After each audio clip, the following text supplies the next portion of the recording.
Los comentarios y opiniones vertidos en el siguiente programa son de exclusiva responsabilidad de sus coproductores e invitados. Programa clasificación O, de opinión. Categoría A, apto para todo público. Otro relato.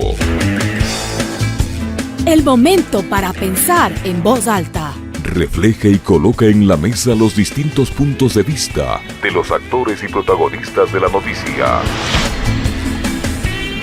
La disputa con la realidad. El sentimiento para conectar. Otro relato con Orlando Pérez. Bienvenidos. Ya estamos de nuevo aquí en otro relato en el Chocó Andino y vamos a conversar con una persona que es muy importante, a la que por fin la conozco personalmente, he tenido muy buenas referencias de él, es Olger Jara, arqueólogo. Qué gusto conocerlo personalmente, Olger. Muy gentil. ¿Cómo está usted? Muchas gracias. Bien, y al estar en mi tierra, en mi ambiente cultural, Yumbo, entonces me siento pues mejor que ayer, que estaba en la ciudad. ¿Qué es para usted el Chocó Andino? ¿De qué manera lo que esto se va constituyendo como una iconografía, como un ícono también de la historia, de la geografía, del ambiente ecuatoriano, latinoamericano? Para usted, ¿qué ha significado? ¿Qué es? Bueno, el Chocó Andino desde el punto de vista topográfico, geográfico, medioambiental, paisajístico, natural, estaba, mire, desde bastante abajo de los cantones de Ventanas, en las Naves, en la provincia de los Ríos. En las provincias de Los Ríos y Bolívar. Ajá. Desde ahí para el norte. El desierto del Darién, la selva del Darién. Claro, el Darién, exactamente. Claro. Pero cada vez va menorando, y el desbrozamiento de los bosques, especialmente en Ecuador, ha permitido que el Chocó Andino ahora se encuentre solamente al norte. Ya. Este territorio muy especial que se encuentra entre la montaña de la sierra y la costa, entre los 300, 400 metros sobre el nivel del mar y los 1500 que estamos ahora aquí en Anegalito, este subtrópico fue el territorio del Chocó Andino, pero que lamentablemente a través de los siglos va menorando, y hoy el Chocó Andino está reducido pues a lo que sería la parte norte del noroccidente de Pichincha hacia el norte. Pero también cuando uno habla del Chocó, normalmente cuando no conoce adecuadamente esto, dice Chocó es una Colombia. Claro. Bueno, y tiene razón, porque en Colombia, no porque los colombianos lo hayan protegido, sino más bien porque el medio ambiente que es más fuerte, y ha sido más fuerte allá, en términos de vivencia cultural, permitió que eso permanezca. Claro. Y hoy pues felizmente que hay una gran conciencia de las autoridades colombianas en conservar su Chocó, podemos decir que va a salvarse el Chocó Andino con estas reservas colombianas y con los escasos kilómetros cuadrados que quedan en Ecuador. Pero a ver, antes de que entremos a eso, ¿usted cómo llega a esto? ¿Cómo se inserta en este mundo, en esta historia, en esta dinámica? Porque usted viene desde hace algún tiempo. Yo me acuerdo cuando me hablaban de usted, estaba vinculado, por ejemplo, con el Museo de Tulipe. El siglo pasado. Y ahí ya usted vivía toda esa experiencia. Y no se llamaba Chocó, no le decíamos, no le reconocíamos como tal. Bueno, mire, es medio anecdótico, que no sé hasta qué punto pueda interesar a quienes... No, a mí me interesa, de entrada a mí me Pero interesa. Mire, sí es interesante. Año 1976 a 78, yo trabajaba en un famoso proyecto en Juliaca, en el Cusco. ¿Ya? Porque yo estudié primero en el Cusco, la arqueología, y un día, bendito, va un famoso arquitecto al que le debemos gran parte de nuestra cultura, especialmente en la parte museística. ¿Ya?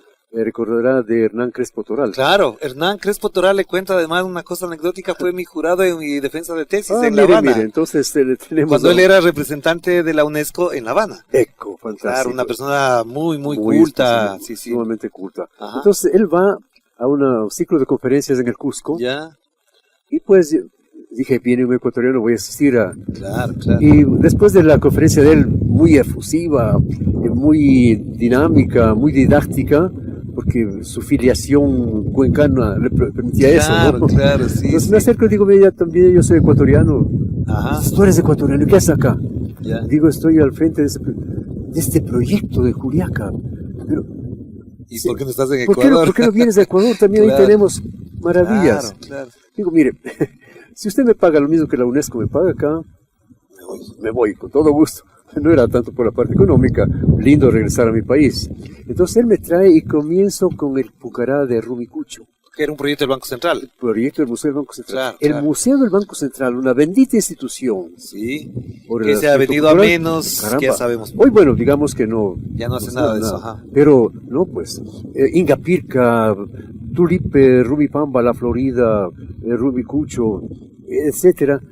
Proyectos de los que he trabajado, se debe al Museo del Banco Central. Así es. Yo a esa institución... ¿Qué tiempo trabajó en eso usted? Desde el 76, 77 comienzo Rumicucho, hasta reciencito. Y sigo todavía con mis hermanos Rumicuchos, colaborando con ellos. Sí. ¿Y de ahí cómo viene a parar acá? Entonces, mire, había, paralelamente con la personalidad de Hernán Crespo, teníamos un arqueólogo nórdico, noruego, Olaf Holm, en el Museo de Guayaquil. Sí, claro. Entonces estos dos, que vieron un poco, no sé, sus virtudes. Entonces me dicen, vamos a una zona que te va a emocionar. Y me traen, después de 5 horas de camino por Calacalí, la carretera vieja, llegamos acá. Y claro, mi sorpresa enorme al encontrarme con unas oquedades que en tiempos de verano, los ganados, las vacas salían con su panza manchada, mojada. ¿Qué pasa? Como así. Entonces los campesinos acá decían, es que son unas piscinas. Pero no se veía piscinas, sino que se veía unas oquedades nada más. Claro. Entonces del año 79 vengo para acá y gracias a Dios, desde el 79 hasta el 2016, Tulipe, de alfa a omega, es decir, de principio a fin, ha estado en su gestión. En mi gestión. Y es una maravilla. Desde la primera investigación, la primera excavación arqueológica, hasta la inauguración del museo. Es decir, ahí hicimos prospección, excavación, restauración, consolidación, publicación, museografía. Y especialmente, si usted me permite, y los señores que me ven lo escuchan, el papel del arqueólogo no debe ser solamente este lindo hobby de encontrar cosas. Inclusive ni siquiera de interpretar las cosas que descubre, sino de trabajar con la gente. Los fines de semana aquí yo me pasaba ilustrando, conversando con los campesinos de Tulipe. A tal punto que la generación vieja, la mía, de tiempo de jóvenes, caramba, sabían de arqueología, de antropología, de cultura. ¿Y qué significado tuvo Tulipe para usted en lo particular y en función de lo que usted vivió y experimentó y descubrió y reveló también? ¿Eso ha trascendido más allá de usted para que tenga un sentido en la historia del Ecuador y sobre todo en lo que estamos hablando, en la zona que estamos hablando, que es el Chocó andino? Esta respuesta interesante le voy a dar. Cuando yo era niño, mi abuelita me decía, no seas yumbo. Que son de aquí, que son no los seas yumbos yumbo, de aquí, claro. No seas yumbo porque me portaba mal, porque era malcriado. Inquieto, ya. Es que ese era el significado del término yumbo. Un atrasado. O sea, popularmente. Popularmente, sí. Pero, respondiendo a su pregunta, vengo acá, sorpresa, caramba, el yumbo, que fue considerado con taparrabo, salvaje, y que no se sabía si tenía o no tenía alma, nos dejaron evidencias que yo le pasaría todo este día hablando. Llámese petroglifos, caminos, tolas, y sobre todo el gran centro ceremonial de Tulipe. ¿Qué significa desde el punto de vista lingüístico Tulipe? Pi, P o B, B, con B grande, que en todos los idiomas se pronuncia igual la P y la B, es una sílaba tzafiki. De los sáchiles. Que significa agua. Pi, P. Y muchos ríos acá tienen esa terminología de P. Y Tul viene de una raíz quichua. Usted sabe que en quichua tenemos solamente 3 vocales. Así es. La O y la U es lo mismo, la I y la E lo mismo, y la A es autónoma. Entonces, Tul o Tol significa tola. Turipe viene a significar el agua que baja de las tolas, porque más arriba hay todo un barrio, deben ser siquiera unas 40 tolas que las tenemos registradas en nuestras publicaciones, de donde nace el río Turipe y baña el vallecito sagrado que yo le llamo de Turipe. Pero usted lo descubre, digamos. Sí. O sea, eso no quiero dejar de mencionar porque es importante. Usted lo descubre y ¿cuándo se adquiere la importancia que debía haber tenido mucho antes para que nosotros ahora seamos incluso orgullosos de eso? A ver, si me permite ser muy sincero, hasta inclusive cuando había restaurado las piscinas y había georreferenciado más de 1500 tolas, una de ellas lo tiene aquícito, al señor dueño de esta cafetería, es el dueño de eso. Le he preguntado, claro. Mire, hasta casi no más, después de 30 años, todavía no creían en la grandiosidad de esto. Claro. Porque estaban acostumbrados, la gente nuestra, comenzando desde los arqueólogos, a pensar que solamente los incas eran los dueños de toda la evolución. Y de la sabiduría y del conocimiento científico de aquella época. Exactamente. Cuando aquí ya lo había. 10.000 años antes nuestras culturas ya habían evolucionado. Claro. Cuando vienen los incas, que me perdonen que me escuchen, yo no les quiero a los incas, pero con eso no pasa nada. Los incas vienen y arrasan con 10.000 años de historia de estos pueblos acá del septentrión andino norte. Lo acaban. A tal punto que cuando llegan despuesito los españoles, como suelo decir en términos, qué sé yo, coloquiales, dieron el último estoque nomás, los españoles.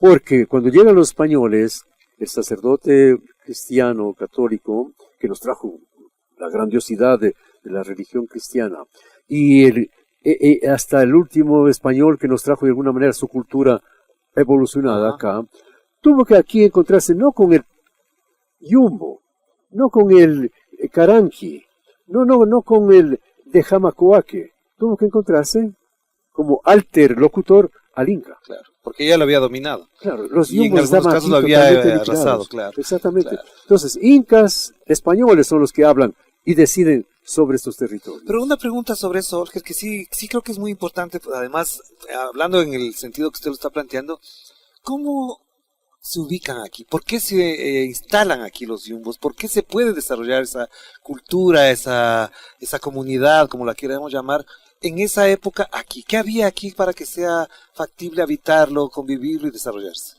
Sus preguntas son muy inteligentes, permítame felicitarle. Y esto me lleva a entrar en el meollo de lo cultural. ¿Por qué los yumbos aquí, precisamente en este contexto topográfico, geográfico, poco atractivo?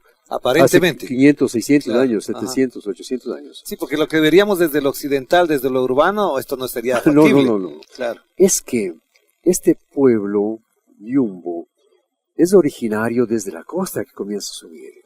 Son descendientes culturalmente de culturas costeñas que al subir hacia la sierra, de donde sabían que venía, que habían culturas, había el agua, había materiales especiales, pues comienzan a subir y se quedan acá en este contexto.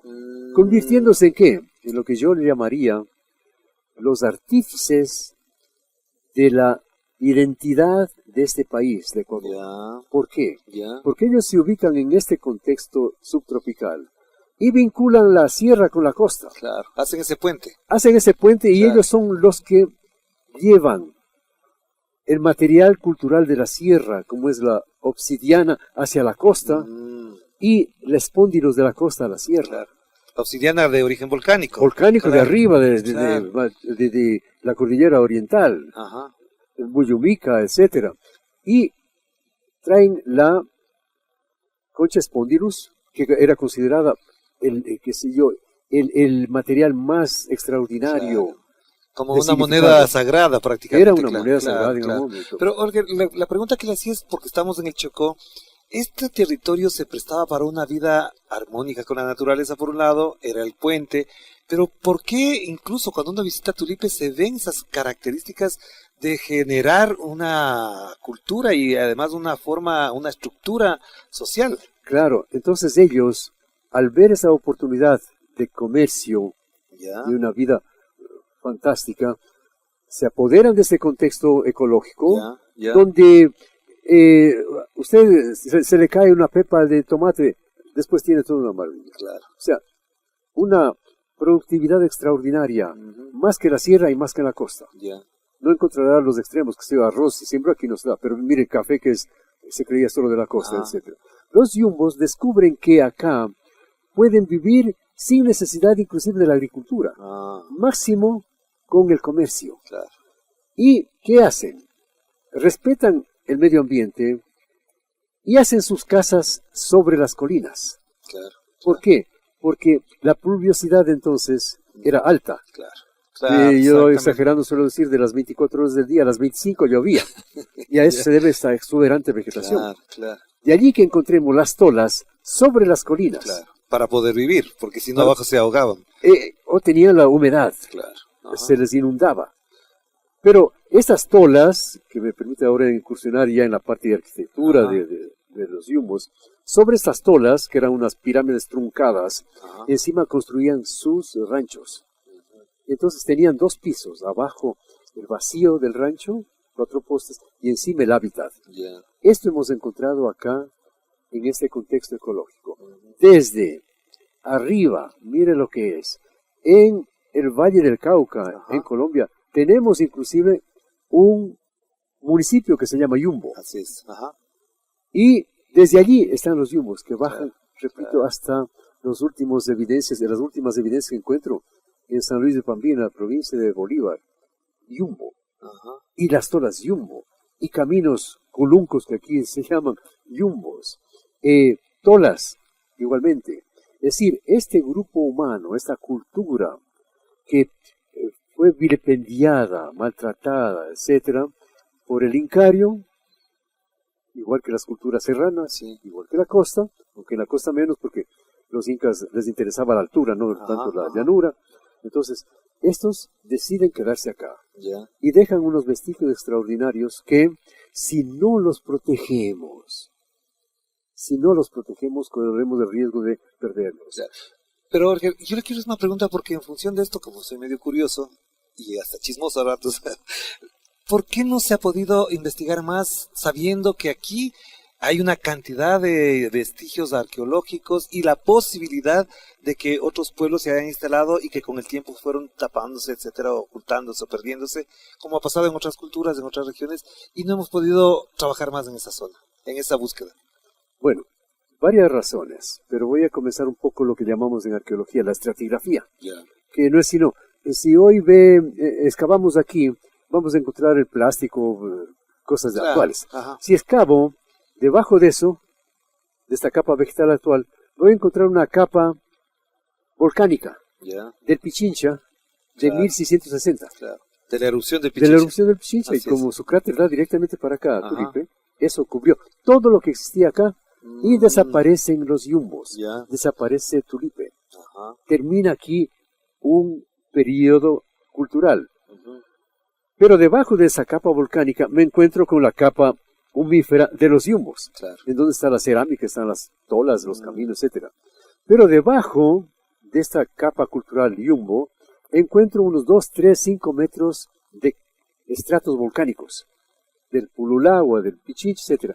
Y no me va a creer, abajo, a 5 metros, encuentro una tercera capa cultural. Ya. La primera sería la actual, la segunda Sí. de los yumbos, la tercera a 5 metros de profundidad, que nada tiene que ver con los yumbos. ¿Y de qué época estamos hablando? Estamos hablando, miren nomás, del año 2000 antes de Cristo. De aquí, esos originarios que no eran yumbos, ¿cómo sabría llamarse? Pero estos suben a la sierra y son los que van a fundar la cultura Cotocollao, Ah, que llegan Yes. el año 1800 antes de Cristo. antes de Cristo allá, y pasan por aquí 200 años antes. Pero ¿se ha investigado eso más a fondo? ¿Hay condiciones para investigarlo? Un colega muy serio excavó Cotocollao, Ya. y antes de él nuestro gran profesor, a quien debemos mucho, yo particularmente, padre Pedro Porras, Ajá. excavó Claro. Cotocollao y se definió la cultura Cotocollao. Acá, como esta tercera capa está a 5 metros, ¿quién habla no más, excavó allá. Y algún otro arqueólogo moderno actual que ha hecho algún sondeo. Pero voy a su pregunta. ¿Qué pasa que no se ha investigado? ¿Por qué? Hay varias razones que no quisiera yo decirlas todas por un poquito de, digo, hasta de temor. Porque, primero, no hay arqueólogos, o habemos pocos arqueólogos. Porque además parecería que es una profesión en extinción. Casi parecería. No, parecería, sí. Sí. Pero ojalá se extingan de aquellos arqueólogos que no les gusta hacer investigación en el campo. A eso voy. Y que viven a veces, ahora menos, pero de hacer trabajos con los petroleros en la Amazonía. Donde, claro, van 15 días y ganan por los 6 meses. El arqueólogo tiene que ser una persona mística de pasar allí trabajando en el campo. Perdón que le diga, yo a mi hija primera le conocí a los 6 meses. Estaba excavando yo en Italia. No estuvo en el nacimiento de ella. Ni ella, ni me perdí los primeros. Pero es que cada loco con su tema. Y mi tema... Así es. Pero entonces, a ver, en función de lo que estamos conversando también, ¿hasta dónde lo que estamos viendo, así mirando, observando aquí en el Chocó, puede significar para el Ecuador, para las nuevas generaciones, un capítulo importante de la historia que no se cuenta? Es decir, un capítulo del cual tendríamos que tener mucho orgullo, pero al mismo tiempo un conocimiento mucho más cercano. Bueno, las investigaciones deberían continuar. Sí. Un poco... Pero sobre todo, yo digo, y hay investigaciones, no son suficientes, pero no se las conoce, no se las difunde. No hay un programa de educación en el que digan, vamos a hablar del capítulo Tulipe, por ejemplo. Exacto. No hay eso. No existe, lamentablemente, pero sí estábamos incursionando en ese ambiente de mucha difusión.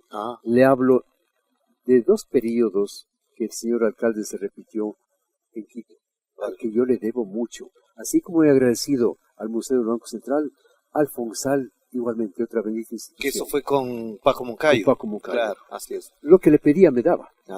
Y Tulipe está sobre el $1.500.000 de dólares. Claro, entonces, claro, dar todo ese dinero, como me daba el Banco Central también, es bien difícil ahora. Entonces, acuso a la falta de apoyo económico. Y segundo, caramba, somos muy facilistas los ecuatorianos. Me encanta ver al guía de turismo que lo trae solamente hasta un lugar, pero no incursiona, por ejemplo, en los caminos, los culuncos.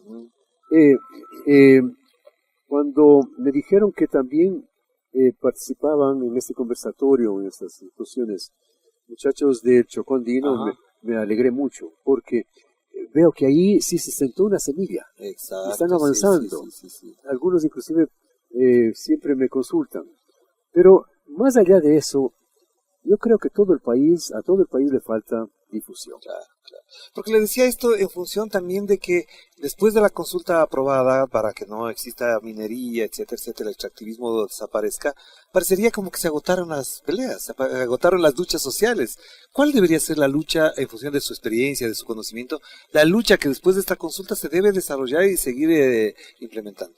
Me va a perdonar con mi respuesta, pero la arqueología no debe ser un obstáculo, no puede ser un obstáculo para el avance, el desarrollo de generaciones nuevas. Yo participo de 2 teorías nada más, la teoría de la evolución y la teoría de la relatividad, de la evolución. El ser humano sigue evolucionando, porque no podemos quedarnos pues en el año 400 cuando vienen los yumbos acá. Caramba, las generaciones actuales necesitan explotar sus bienes siempre que sean técnicamente y científicamente explotados. Pero hoy, si Ecuador no aprovecha de estas circunstancias que la naturaleza le ha dado, con eso Dios le ha bendecido a Ecuador, cosa que sí lo están haciendo los vecinos, pero de una manera así grande. Está hablando de los colombianos. Colombia, Brasil, Perú, etcétera. Bolivia. Y nosotros estamos quedándonos porque creemos que debemos permanecer en el pasado. La minería tiene que darse siempre y cuando sea técnica y científicamente explotada. Sino, ¿con qué vamos a alimentar a las nuevas generaciones. Porque además usted menciona algo que es muy importante, esas culturas, la inca y todos los demás en el mundo en general, se desarrollaron a partir de la minería. La minería, claro. Y ahí me da la razón, porque se encuentran maravillosas tumbas, Ajá. ¿no es cierto?, con brazaletes colgantes, narigueras, etcétera, de oro. Ajá, ajá. Habría que condenarlas a ellos primerito, entonces. Pero entonces, Olger, ¿cuál debe ser la narrativa de esta zona? Si es que existiera un historiador de todo esto, ¿cuál debería ser su función en este momento? ¿Qué tareas debería obligarse a hacer para que esto que estábamos hablando tenga sentido y tenga inserción en la dinámica y en la conversación pública? Mire, yo más que a un investigador, Ecuador necesita educadores. Exacto. Pero si tenemos una escuelita ahí en Tulipe, sería interesante saber cuántas veces los niños salen ahí a 50 metros que está. Sí. Les llevará el profesor. El profesor sabrá la trascendencia de Tulipe. Claro, claro. Y le hablo aquí de Nanegalito, colegio, escuela, etcétera. Entonces el aspecto educativo, por ahí debemos empezar. Pero también le voy a decir otra cosa, los medios de comunicación no ayudan con esto. Le digo porque los mejores amplificadores son los medios de comunicación para hablar estas cosas. Porque normalmente se habla de esta zona desde lo turístico, desde que la carretera, pero nunca mencionan estas cosas. Después de los educadores, yo iba a irme justamente con los difusores, con los periodistas, etcétera. El papel del periodista es extraordinario, es único, es reivindicador, es de evolución, no solamente de descripción, sino de sugerencia inclusive, porque está henchido de conocimiento del hecho, de la noticia, etcétera. Claro. Mire, yo pienso que si no comenzamos con la educación y con una transformación en la enseñanza universitaria de los periodistas, caramba, nos quedamos un poco en el pasado. Claro. Entonces, o en la queja, o en la denuncia, y más allá de eso no pasa. Claro. Yo me he dado el trabajo ahora que estoy en Quito por un tiempo, porque yo estoy trabajando fuera del país. Ajá. Lindo, o sea, pues ganó Ecuador a Colombia. Es todo un movimiento extraordinario, pero, claro. O sea, y está muy bien. Está bien, claro. Está muy bien. Ajá. Pero, ¿se le ocurrirá a alguien de ellos decir, mire, tenemos la noticia feroz, extraordinaria que está bailando tanto en la ciudad como en Tulipe, el campesino, etcétera, sobre esto? Para que en medio le quede también. Claro, tiene razón, es verdad. Es decir, combinar un poco esto, aprovechar de los acontecimientos primarios para poner también algunos secundarios. Claro. Tengo unas dos últimas preguntas porque lastimosamente el tiempo no nos da para seguir, pero me encantaría conversar más sobre el tema. Y el uno es, ¿de qué manera la institucionalidad que se ha ido creando, por ejemplo, con la administración zonal, lo que hace ya la prefectura, digamos, desde lo público, de la institucionalidad pública, se está mejorando esto que nosotros necesitamos, que usted también añora? Yo pienso que es una evolución, ya que hablo de esto, la administración, la división del territorio, la especialidad de los territorios, porque no podía ser que yo el día viernes debía irme a Quito a traer el dinerito para pagar a los... ¿Cuándo podía, qué sé yo, desde acá? O para sacar un título, una escritura, lo que sea. Claro. Me parece bien eso. Ahora, la efectividad de eso, ¿cuánto realmente está trascendiendo? No lo sé, soy sincero. Yo estoy ahora con un proyecto internacional extraordinario. Y nos puede contar. Rapidito. Sí, claro. Bueno, mire, mi especialidad es la restauración de monumentos arqueológicos. Tuve la oportunidad de, digamos, estudiarlo en Italia, en Perugia, en Estocolmo, en Suecia, Lovaina la Nueva, etc. Entonces, desde allí yo heredé, si se quiere, esta filosofía. Ok, está. Y hoy estoy restaurando unos baños galo-romanos en Italia. ¿En Inglaterra? En Inglaterra. ¿En qué parte de Inglaterra? Colchester. Pero, ¿por qué me tiene ahora aquí? Porque comenzó el frío allá. Entonces, y no se quiere congelar allá. Está bien eso, qué bueno. Estamos por esto acá. Le agradezco muchísimo, porque la verdad para mí ha sido un lujo conversar con usted, un orgullo, y por supuesto el privilegio de conocerlo personalmente, porque había leído de usted y obviamente lo de Tulipe siempre lo llevo marcado. Le cuento que una vez fuimos con mis padres, con mis hijas a Tulipe, mis padres encantados, y mis hijas nunca se olvidaron de ese viaje a Tulipe. Nunca se olvidarán, así que le agradezco mucho, qué gusto conocerlo. El gusto Gracias. es mío Muy y amable. ayúdenos a promocionar. Por supuesto que sí, Gracias. para eso estamos. Hemos conversado con Olger Jara, arqueólogo, una persona muy, muy importante para entender también lo que significa el Chocó andino. Otro relato con Orlando Pérez.